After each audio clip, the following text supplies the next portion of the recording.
Ngayong araw nga guys ay bumili ako sa 7-Eleven ng mga makakain ko sa pagpasok ko sa trabaho. At finood trip na rin pala namin yung mga pasalubong ng mga katrabaho kong Pinoy na kakabalik lang dito sa Japan galing sa pagbakasyon nila sa Pinas. Kaya tara, samahan mo ko.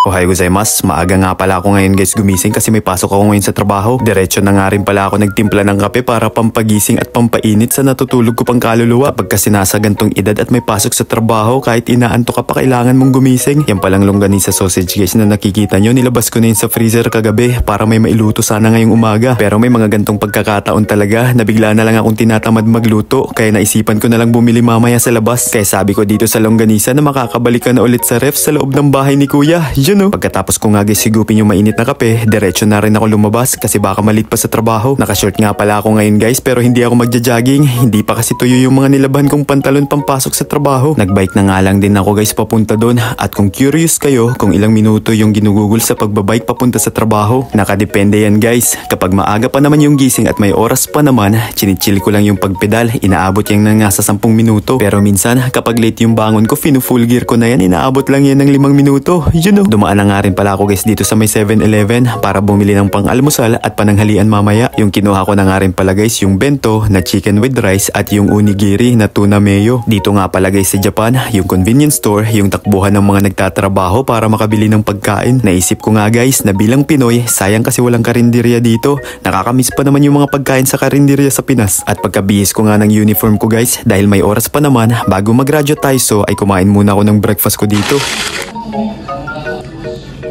Pinapa ko na nga rin pala guys itong isang stick ng karage o fried chicken at pagkatapos sinabay ko na rin kainin ang onigiri tuna mayo. May tamang pagbukas nga pala guys nitong onigiri. 3 step lang naman. Una, hihilahin mo lang yung nasa gitna. Pagkatapos ay hilahin mo lang din guys yung nasa kaliwa at nasa kanan. Pwede na siyang kainin. Pero yung paghila guys, sa onigiri mo lang yung gagawin. Huwag mo yung gawing sa trabaho. Huwag mong hilahin yung katrabaho mo pababa dahil hindi naman siya onigiri. You know?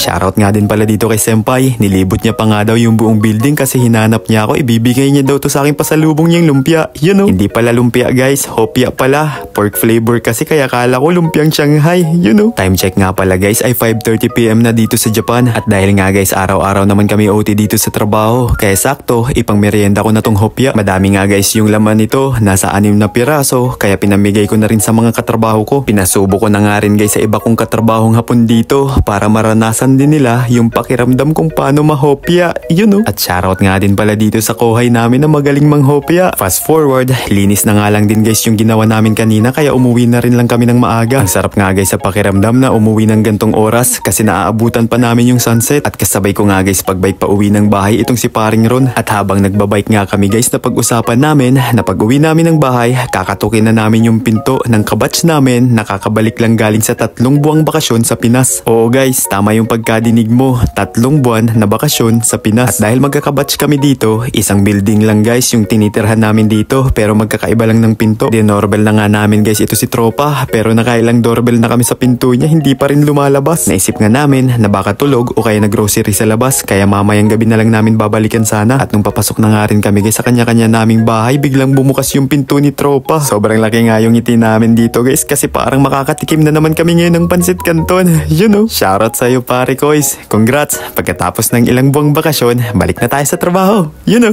At dumiretso na nga rin kami guys dito sa loob ng bahay niya. At habang naglalakad nga kami, ang nasa isip namin, yung mga pansit canton, dilata, mga chichirya na galing sa Pinas. Para nga kaming mga bata dito na naghihintay ng pasalubong galing sa tatay nilang kakauwi lang galing trabaho. You know? At nakamarites mode nga pala kami dito ngayon ni Paring Ron. Napansin kasi namin kay Paring Joshua na umalis siya dito sa Japan ng 2 mata, pagbalik 4 na. Nagtatanong nga to si Pare Kois kung ano daw yung gusto namin kainin. Sabi namin kahit ano basta galing sa Pinas. At habang hinahanda nga guys ni Pare Kois yung mga pasalubong niya na ipapatikim niya sa amin, bigyan ko kayo ng idea kung ano yung binigay sa amin na 3 buwan na bakasyon sa Pinas. Nung natapos kasi guys yung unang visa namin na 3 taon bilang isang trainee, nag-offer sa amin yung company namin na kung gusto raw namin na extend yung kontrata namin pero SSW1 visa na. Pero kailangan din daw namin munang magbakasyon sa Pinas ng 3 buwan bago ipagpatuloy yung trabaho dito sa Japan. Libre naman ang ng company yung mga magagamit naming pamasahe sa bus, sa tren at plane ticket kaya okay lang. Pero nakiusap kami na kung kailan namin gustong umuwi saka namin gagamitin yung 3 buwang bakasyon sa Pinas. Kaya kami nito ni paring Ron last year 2023 ginamit namin yung 3 buwang bakasyon sa Pinas. Ito si paring Joshua kakagamit niya lang ngayon kaya fresh from Pinas pa siya. At sa mga magtatanong kung pwede pa kami magbakasyon sa Pinas, oo naman,